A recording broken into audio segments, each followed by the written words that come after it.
Hey train fans, I'm Rocky Canyonero and this is my Rockwall Canyon Railroad. Well, this week we've had even more warming up. The frost is pretty much gone and things are looking great. We're getting ready to do some track work here. Still a few places on the new line that need some ballast that never even had it.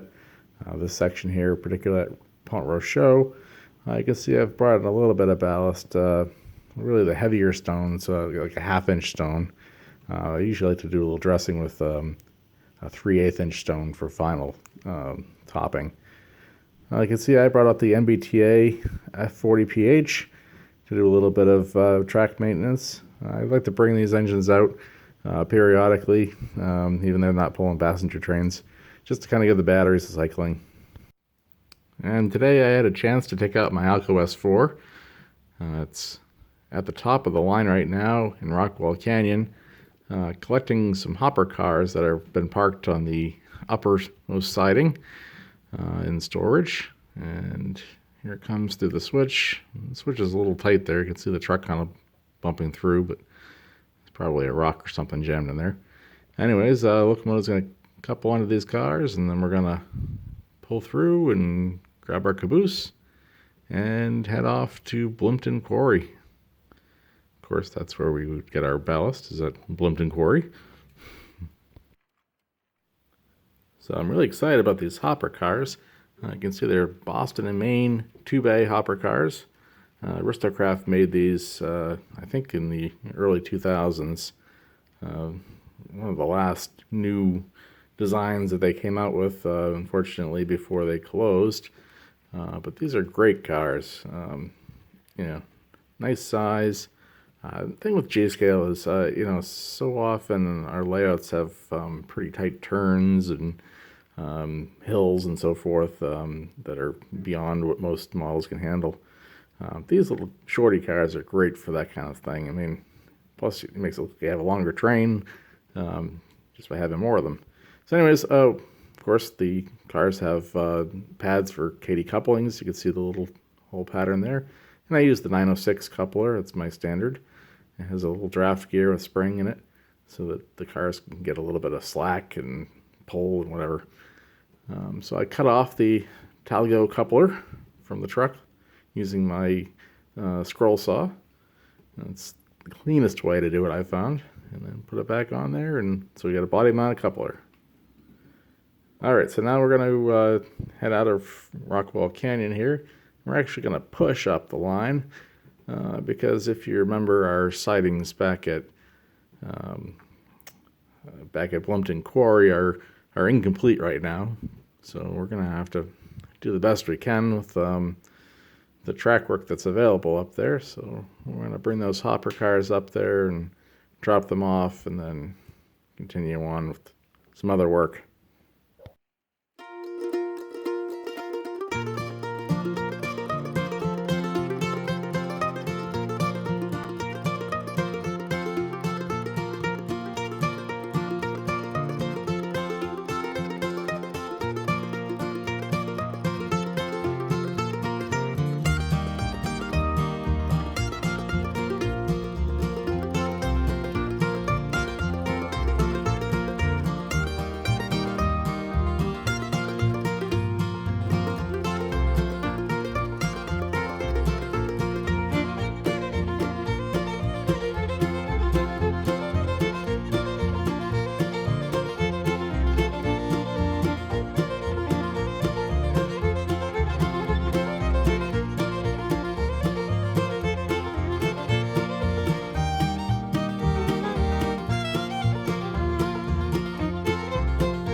All right, now back here in Rockwall Canyon, we're dropping off our caboose here to make another pickup.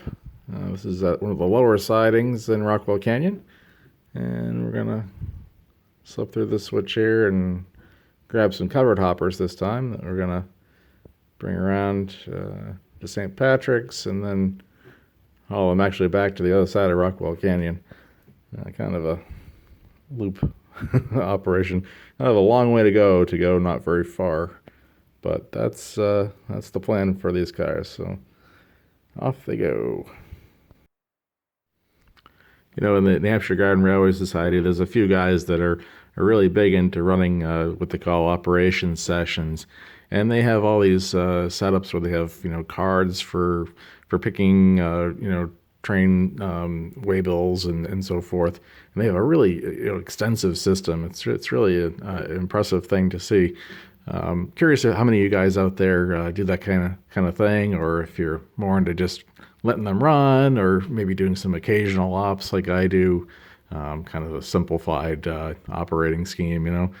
It comes down to if you have a lot of sightings and that kind of thing, the kind of opportunities you can have to do operations, or if you have more of a running layout, and also if you have other people coming to visit your layout too. All right, so down here in St. Patrick's, we're coming out in that outside loop track here. We got a little special surprise here. Our Boston and Maine RS3 is waiting here, and I thought we would try a couple on these two engines together to see how well they run. I don't know if the ALCo S4s actually had MU normally. I know some of them had been modified to do that, but I think in general they probably weren't. So I'd be dealing with a situation here where you'd have an engineer in both cabs to make this kind of scenario possible in most cases. But in this case, the S4 is actually powering the RS3. And unfortunately, they're not quite matched beautifully. The RS3 is trying to walk away from the S4, but the S4 is holding it back nicely. So anyways, they're doing all right. They're pulling this little freight train. They're going to go up to Bloomington Quarry and grab those hopper cars that we left up there. Hopefully, somebody had a chance to load them up while we were gone here. So anyways, off we go.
All right, well, we're back in Rockwall Canyon, and we're taking our locomotives, and we're going to do a run around on the long track here.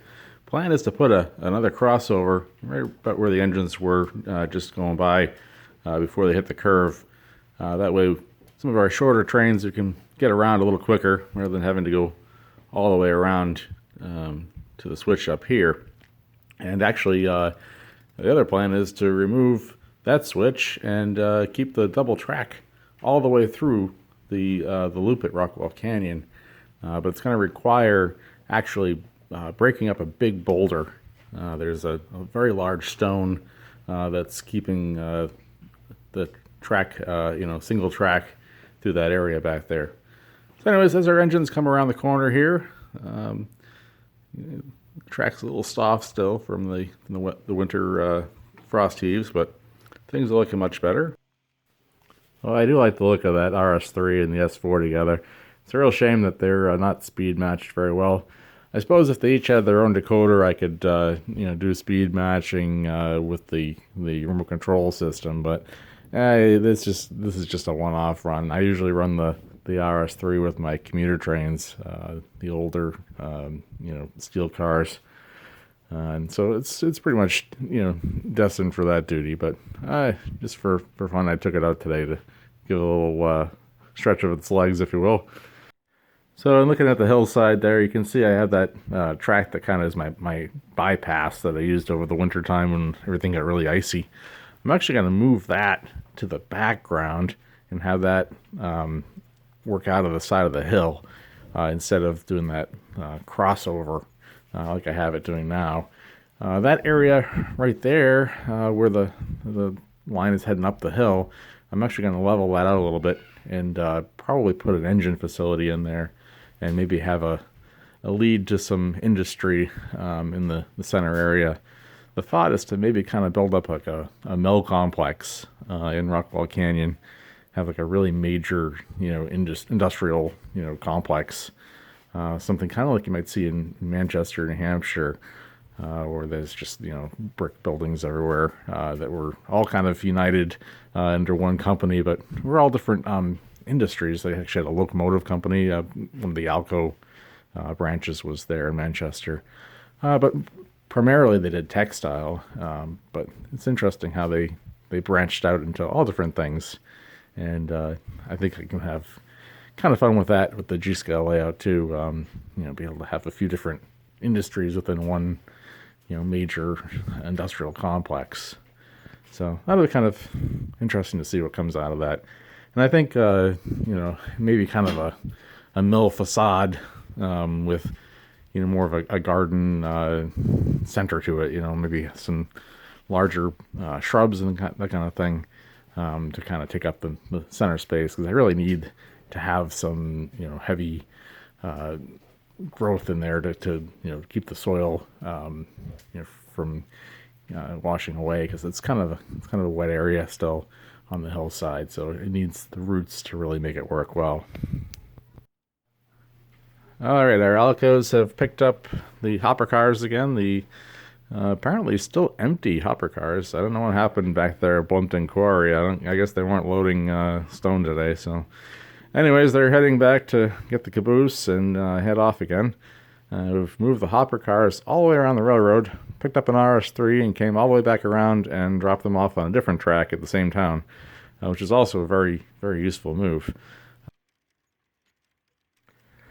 So while not the most productive day on the railroad, we did have a chance to shake the cobwebs off the covered hoppers and try out these new open hoppers and see how they're behaving on the railroad, making sure the new couplers are at the right height and everything, and I think we're ready for some heavy duty work on the railroad this summer. So all right, well, thanks everyone for joining us today. I hope you enjoyed the episode. I'm Rocky Canyon Arrow, and that's how we do trains around here.